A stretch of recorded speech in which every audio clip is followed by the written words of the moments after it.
একটা সময় একের পর এক ম্যারাথনে দৌড়েছেন, পেয়েছেন সাফল্য। এলাকার ক্রীড়াপ্রেমী নতুন প্রজন্মের কাছে হয়ে উঠেছেন অনুপ্রেরণা। সেই ইসমাইল সর্দারের কাঁধে এবার বড় দায়িত্ব। এখনো নিয়ম করে শরীরচর্চা করেন 50 বছরের এই যুবক। হ্যাঁ, সংখ্যার বিচারে বয়স যাই হোক তা কেন, নিজেকে ফিট রাখতে আজও সমান কসরত চালিয়ে যান মাঠে। উত্তর 24 পরগনার শরৎনগরের চারঘাট ভূমিতলার বাসিন্দা ইসমাইল সর্দারের খেলাধুলোর প্রতি ঝোঁক ছিল ছোটবেলা থেকেই। তাই পড়াশোনার পাশাপাশি চলত অনুশীলন। কিন্তু বিধিবাম পারিবারিক অনটন প্রশিক্ষণের পথে বাধা হয়ে দাঁড়ায়। নুনান্তে পান্তা ফুরানোর সংসারে জন্ম নেওয়া ইসমাইল অবশ্য তাতে দমে যাননি, নষ্ট হতে দেননি নিজের প্রতিভাকে। তাই নিজের স্বপ্নকে ছুঁয়ে দেখার আকাঙ্ক্ষা নিয়ে গ্রাম ছেড়ে একদিন কলকাতার বুকে পা রাখেন তিনি। আর তারপরই ঘুরে যায় তার ভাগ্যের চাকা। বহু স্বনামধন্য কোচের সান্নিধ্য পান ইসমাইল সর্দার। 1989 সালে ম্যারাথনে অংশগ্রহণ করে তামাম দেশবাসীর নজর কেড়েছিলেন ইসমাইল বাবু। 90-এর দশক থেকে রাজ্য, দেশ, বিদেশের একাধিক প্রতিযোগিতায় অংশ নিয়ে বাংলার ক্রীড়া জগতের মুকুটে তিনি জুড়েছেন একের পর এক সাফল্যের পালক। কোথায় কোথায় খেলেছেন? আমি খেলেছি আমাদের রাজ্যেটা যে খেলেছি, তারপরে হচ্ছে বাইরের স্টেটও মোটামুটি দেখা যাচ্ছে, কিন্তু গুয়াহাটি টাটি পুনায় টুনায় এরকম গুজরাটে বিভিন্ন স্টেটে কম বেশি গিয়েছি। আমার সাফল্যও আছে, ন্যাশনালে মানে আছে, কিন্তু ন্যাশনালে চ্যাম্পিয়ন আছে, স্টেটে চ্যাম্পিয়ন আছে, ইন্টারন্যাশনাল মিটও করেছি আমি। তারপর 2022 সালে আমাদের ইন্ডিয়ার ছেলেমেয়েরা বাংলাদেশে খেলতে গিয়েছিল, তার কিন্তু টিম ম্যানেজার আমাকে কিন্তু করা হয়েছিল। খেলাধুলোর মধ্যেই আছি এবং বর্তমান আমি আমাদের যে রাজ্যের মানে ক্রীড়া সংগঠন আছে এসিএবি, সেই এসিএবির কিন্তু কনভেনারের মানে দায়িত্ব আমি আছি আর কি। বর্তমানে বাংলার অ্যাথলেটিক ইভেন্টে অংশগ্রহণকারী দলের ম্যানেজার পদে রয়েছেন ইসমাইল সর্দার। এশিয়ার অন্যান্য দেশের সঙ্গে প্রতিযোগিতায় অংশ নিয়ে বাংলাকে জিতিয়ে আনাই এখন তার মূল লক্ষ্য। কিন্তু কোথাও একটা ক্ষোভ আজও রয়ে গিয়েছে বুকে। আজকের প্রজন্ম যেভাবে খেলাধুলো থেকে মুখ ফিরিয়ে নিচ্ছে, তাতে অনেকটাই আশাহত বর্ষিয়ান এই অ্যাথলেট। তার আক্ষেপ, মানুষ অ্যাথলেটদের নিয়ে ভাবে না। কিন্তু কেন? শুনুন। জায়গায় যায়নি, আমাদের দেশের মানুষ এখনও অতটা খেলা, বিশেষ করে অ্যাথলেট নিয়ে ভাবে না।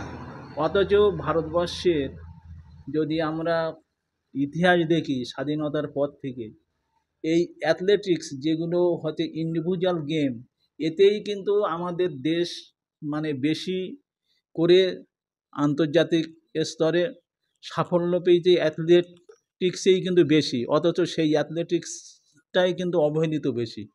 একটাই কারণ, অ্যাথলেটিক্স যে ফেডারেশন আছে কোনো পয়সা খরচ করে না, সেই জন্যই এই খেলাগুলো জনপ্রিয়তা লাভ করতে পারেনি। কারণ একটা ভালো অ্যাথলিট কিন্তু স্পন্সর পায় না, অথচ একটা অন্য গেমে একটু ভালো করলেই প্রচুর স্পন্সর পায়, টাকা পায়, তাদের প্রচণ্ড মোটামুটি দেখা যাচ্ছে সংবাদ মাধ্যমে তারা শিরোনামে থাকে। এই একটাই কারণ, ফেডারেশন একটু এরম ভাবুক যে স্বাধীনতার পর থেকে ভারতবর্ষের সুনাম বিশ্বের দরবারে কিন্তু অ্যাথলিটরাই কিন্তু বেশি করে তুলে ধরেছে। অ্যাথলিট, হকি, কিন্তু তারাই বেশি কিন্তু হচ্ছে বঞ্চিত। এগুলো আমি হচ্ছে ফেডারেশনের হচ্ছে কিন্তু মানে ভাবতে বলবো যে তারা সব খেলাকে খেলা হিসেবেই দেখুক, সব খেলাকে সমান গুরুত্ব দেখ, সব খেলাকে সম্মান জানাক, সব খেলার পিছনে স্পন্সর বা এরকম টাকা পয়সা ছেলেপিলেদের দিয়ে উৎসাহিত করুক। অটোমেটিক ছেলে মেয়ে খেলাধুলোর পিছনে ছুটবে এবং তরুণ প্রজন্ম খেলামুখী হবে। সম্প্রতি দেশের সেরা তৃতীয় অ্যাথলেট মৌমিতা মণ্ডলের গলাতেও শোনা গিয়েছিল এমনই অভিমানের সুর। এক সাক্ষাৎকারে তিনি বলেছিলেন, 100 মিটার হার্ডলস এবং লং জাম্পে ব্রোঞ্জ পাওয়ার পরেও যে সম্মান তার প্রাপ্য ছিল, তিনি সেটা পাননি। বাংলায় তাকে কেউ চেনেই না, এমনটাই আক্ষেপ করেছিলেন মৌমিতা। এবার সেই একই আক্ষেপ নিয়ে মুখ খুললেন ইসমাইল সর্দার। ক্ষোভ উগরে দিলেন ফেডারেশন এবং সরকারের ওপর। অ্যাথলেটকে যে মানে তুলে ধরবো, এরকম আমাদের অ্যাথলেট ফেডারেশন বলো আর মানে রাজনৈতিকভাবে যারা কিন্তু খেলাধুলোর দায়িত্বে আছে রাজ্যে, তারা বলো, কেউ এসব নিয়ে অতটা ভাবে না। কারণ যদি ভাবতো তার একটা ফল আমরা চোখে দেখতে ভাবছে না, তারা তাদের নিয়েই ব্যস্ত। কার ছেলে মেয়ে বড় হলো না হলো, কেরা কি এরম দেশের সুনাম অর্জন করবে, অত তাদের সময় নেই। তারা তো এসছে এখানে জাস্ট মোটামুটি রাজনীতি করতে, তারা এই সমস্ত এরকম ভাববে কেন? আমাদের কথা হচ্ছে, আমরা মোটামুটি হচ্ছে আধুনিক যুগের মানুষ, আমাদের নিজের ভালো মন্দ আমাদের কিন্তু নিজেদের বুঝতে হবে, ফ্যামিলিকে হচ্ছে এইগুলো বুঝতে হবে যে আমার ছেলেপিলেরে আমি তৈরি করব, কে কী আমাকে করবে না করবে, সাহায্য করবে সরকার, ওসব ভরসায় থাকলে হবে না। নিজেদের ভালো মন্দ বুঝে নিজেদের হচ্ছে এগিয়ে যেতে হবে, তাহলেই আমাদের দেশ আগামী দিন ভারতবর্ষের মুখ উজ্জ্বল করতে পারবে। আমাদের দেশের ছেলেমেয়েরা বিদেশে গিয়ে ভালো রেজাল্ট করবে, দেশের সুনাম মানে বয়ে আনবে।